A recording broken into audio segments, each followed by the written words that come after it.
তুই দেখ দেখ, ওই ছেলেটা থার গাড়ি নিয়ে দাঁড়িয়ে আছে, মনে হচ্ছে অনেক বড় লোকের ছেলে হবে। এই টোটো দাঁড়াও দাঁড়াও।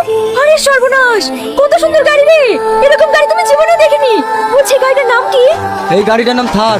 ও, এই সেই থার, এর কথা আমি অনেক শুনেছি কিন্তু কখনো দেখিনি, আজ আমি নিজের চোখে দেখলাম। গাড়িটা নিশ্চয়ই আপনার শ্বশুরে দিয়েছে তাই না?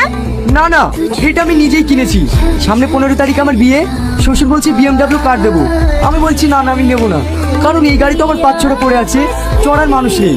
ও তাই, বলছি আপনার গাড়িটাকে নিয়ে আমি একটা ছবি তুলতে পারি? হ্যাঁ হ্যাঁ অবশ্যই। কি হয়েছে? 50 লাখ টাকা লস হয়েছে তো কি হয়েছে? গত মাসে তো 2 কোটি টাকা লাভ করেছি। অনেক চিন্তা করো না, আমার ডয়ারে 5 কোটি টাকা আছে, ওখান থেকে নিয়ে এসে যার যেরকম প্রয়োজন তাকে সেরকম দিয়ে দাও। আপনার বাড়ি কি অনেক দূরে? না না, এই তো পাশের গ্রাম আজলামপুর। এই বুড়ি, টোটো দাঁড়িয়ে আছে, আয়। হ্যাঁ হ্যাঁ আসছি, আমি তাহলে এখন আসি।